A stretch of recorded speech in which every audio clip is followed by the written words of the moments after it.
లష్కరే తోయిబా కరడుగట్టిన ఉగ్రవాది సైఫుల్లా ఖలీద్ హతమయ్యాడు. పాకిస్తాన్లోనే గుర్తు తెలియని వ్యక్తి ఖలీద్ ను కాల్చి చంపాడు. పట్టపగలే అందరూ చూస్తుండగానే సైఫుల్లా ఖలీద్ ను లేపేశారు.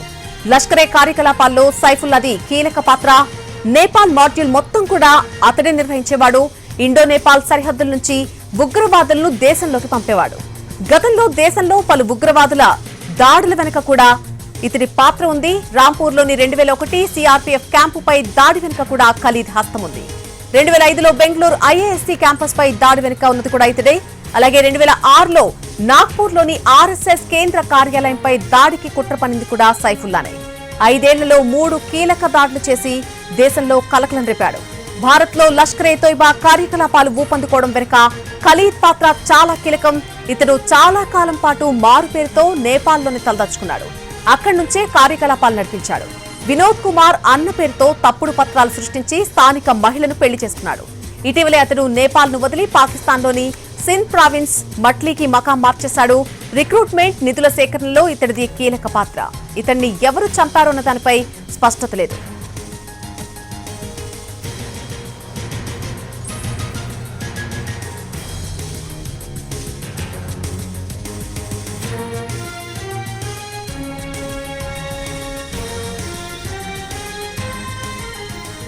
లష్కరే కరడుగొట్టినటువంటి ఉగ్రవాది సైఫుల్లా ఖలీద్ హతమయ్యాడు. పాకిస్తాన్లోనే కొంతమంది గుర్తు తెలియని వ్యక్తులు అతన్ను కాల్చి చంపినట్టుగా తెలుస్తోంది. పట్టపగలు అందరూ చూస్తుండగానే సైఫుల్లా ఖలీద్ ను లేపేశారు.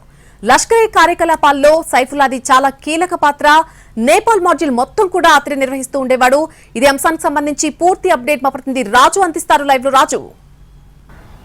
నళిని, ఆపరేషన్ సింధూర్ తర్వాత భారత్లోనే కాదు పాకిస్తాన్లో ఎక్కడున్నా సరే ఉగ్రవాదులను వేటాడమే ఇప్పుడు లక్ష్యంగా పెట్టుకుంది కేంద్ర ప్రభుత్వం. దానికి అనుగుణంగానే ఒకవైపు చూస్తూనే ఉన్నాం, జమ్మూ కాశ్మీర్లో 6 టెర్రరిస్టులను ఇప్పటికే హతం చేస్తే, మరోపక్క టెర్రరిస్టులకు ఎవరెవరు సహకరించారు, ఏంటి, వాళ్ళకు సంబంధించినటువంటి గూఢచారులు ఎవరున్నారు అనే దాని మీద కూడా ఇప్పటికే భారత్ ఫోకస్ పెట్టింది.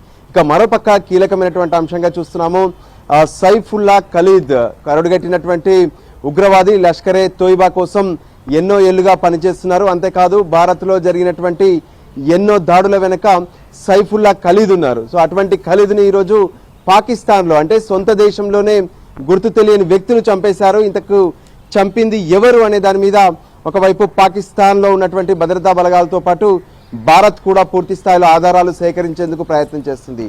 వాస్తవానికి నేపాల్ను లక్ష్యంగా చేసుకుని నేపాల్ నుంచి భారత్లోకి ఉగ్రవాదులను లాంచింగ్ చేయడం, అంటే అందులోంచి భారత్లోకి చొరబడేందుకు పూర్తి స్థాయిలో తనే సహకరించేవారు. ఉగ్రవాదులను శిక్షనిచ్చే విషయంలో కావచ్చు, ఆర్థిక నిధుల సమకూర్పించే విషయంలో కావచ్చు, సైఫుల్లా ఖలీద్ ఎన్నో కీలకంగా వ్యవహరించినటువంటి పరిస్థితి కనిపించింది.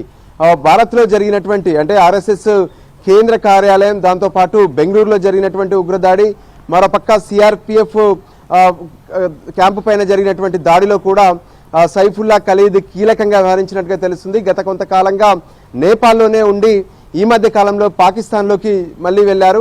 సో పాకిస్తాన్లో ఉన్నటువంటి సైఫుల్లా ఖలీద్ను ఈరోజు మధ్యాహ్నం అందరూ చూస్తుండగానే పట్టపగలు కాల్చి చంపారు. అయితే కాల్చి చంపింది ఎవరనే దాని మీద ఉత్కంఠ నెలకొంది. ఏదేమైనా భారత్ మాత్రం అటు పాకిస్తాన్లో కావచ్చు, భారత్లో కావచ్చు, ఉగ్రవాదులు ఎవరున్నా సరే ఏరివేస్తాము. అంతేకాదు పాక్ నుంచి భారత్లోకి చొరబడ్డటువంటి ఉగ్రవాదులు, మరోపక్క ఉగ్రవాదుల కోసం పనిచేస్తున్నటువంటి ఏవైతే స్లీపర్ సెల్స్ ఉన్నాయో వాళ్ళందరినీ కూడా వాళ్ళ పని పట్టే పనిలో ఒకవైపు భద్రతా బలగాలు ఉన్నాయి. మొత్తానికి సైఫుల్లా ఖలీద్ చనిపోవడం మాత్రం ఖచ్చితంగా ఉగ్రవాదులకు కొంత లోటని చెప్పుకోవచ్చు. ఎందుకంటే చాలా కీలకంగా వ్యవహరించి భారత్లోకి ఉగ్రవాదులను లాంచింగ్ చేసే వ్యవహారంలో తనే కీలక సూత్రధారి. అంతేకాదు భారత్లో జరిగినటువంటి ప్రతి ఉగ్రదాడి వెనుక కూడా సైఫుల్లా ఖలీద్ కీలక పాత్ర పోషించారు. నళిని, రాజు, అసలు గుర్తు తెలియని వ్యక్తులు చంపారన్నట్టుగా మనకు సమాచారం ఉంది ఇప్పటి వరకు. దానికి సంబంధించి అక్కడ దేశంలో ప్రభుత్వమైనా స్పందించడం జరిగిందా? ఇప్పటి వరకు ప్రభుత్వం నుంచి ఎటువంటి అధికారిక ప్రకటన లేకపోయినప్పటికీ కూడా కొన్ని సందర్భాల్లో, అంటే ఒకవైపు భారత గూఢచార వ్యవస్థ సైతం పాకిస్తాన్లో పనిచేస్తూ ఉంది. అలాంటి వాళ్ళు ఎవరైనా సైఫుల్లా ఖలీద్ను చంపారా, లేదంటే అక్కడ ఉన్నటువంటి ఉగ్రవాదులే ఏదైతే నేపాల్ నుంచి వచ్చాడు కాబట్టి ఏదైనా సమాచారం లీక్ అవుతుంది అనేటువంటి అనుమానంతో సైఫుల్లా ఖలీద్ను చంపారనేది మాత్రం అధికారికంగా ఎటువంటి ప్రకటన రాలేదు. సో ఉగ్రవాదుల్లో ప్రత్యేకంగా లష్కరే తోయిబాకు కీలక సూత్రధారిగా పనిచేస్తున్నటువంటి సైఫుల్లా ఖలీద్ హతమవడం మాత్రం ఖచ్చితంగా అక్కడ ఉన్నటువంటి ఉగ్రవాదులకు తీరని లోటు. మరి దీని వెనక ఎవరున్నారు, ఇంత ఓపెన్ గా అది పాకిస్తాన్లోనే బహిరంగంగా ఎందుకు కాల్చి చంపారనేది మాత్రం ఇంకా సరైనటువంటి స్పష్టత రావట్లేదు. Nalini. Right Raju, thank you for the update. Lashkar-e కరుడుగట్టినటువంటి ఉగ్రవాది సైఫుల్లా ఖలీద్ హతమయ్యాడు. పాకిస్తాన్లోనే కొంతమంది గుర్తు తెలియని వ్యక్తులు ఖలీద్ ను కాల్చి చంపినట్టుగా తెలుస్తోంది. పట్టపగలే అందరూ చూస్తుండగానే సైఫుల్లా ఖలీద్ ను అక్కడ కాల్చి చంపేశారు. లష్కరే తోయిబా కార్యకలాపాల్లో సైఫుల్లాది ఒక కీలక పాత్ర. నేపాల్ మాడ్యూల్ మొత్తం కూడా ఇతడే నిర్వహించేవాడు. ఇండో నేపాల్ సరిహద్దుల నుంచి ఉగ్రవాదులను దేశంలోకి పంపించే ఆ పని వెనక ఇతడు కీలక పాత్రధారిగా ఉండేవాడు. గతంలో దేశంలో పలు ఉగ్రదాడుల వెనక కూడా ఇతడి పాత్ర ఉంది. రాంపూర్లోని 2001లో జరిగినటువంటి సిఆర్పీఎఫ్ క్యాంపుపై దాడి వెనుక కూడా ఖలీద్ హస్తం ఉంది. అలాగే 2005లో జరిగినటువంటి బెంగళూరు ఐఏఎస్సీ క్యాంపస్ పై దాడి వెనుక కూడా ఇతడే ఉన్నాడు. అలాగే 2006లో నాగ్పూర్లోని ఆర్ఎస్ఎస్ కేంద్ర కార్యాలయంపై కూడా ఒక దాడి జరిగింది. ఆ దాడికి కుట్ర పన్నింది కూడా సైఫుల్లానే. 5 ఏళ్లలో 3 కీలక దాడులు చేసి దేశంలో కలకలం రేపాడితడు. అయితే భారత్ లో లష్కరే తోయిబా కార్యకలాపాలు ఊపందుకోవడం వెనుక కూడా ఈ ఖలీద్ పాత్ర చాలా కీలకమని చెప్తున్నారు. ఇతడు చాలా కాలం పాటు మారు పేరుతోనే నేపాల్లోనే తలదాచుకున్నాడు. అక్కడి నుంచే కార్యకలాపాలు నడిపించేవాడు. వినోద్ కుమార్ అనేటువంటి పేరుతో తప్పుడు పత్రాలు సృష్టించి స్థానిక మహిళను కూడా అక్కడ పెళ్లి చేసుకున్నాడు. ఇటీవలే అతడు నేపాల్ ను వదిలేసి పాకిస్తాన్లోని సింధ్ ప్రావిన్స్ మట్లీకి మకా మార్చేశాడు.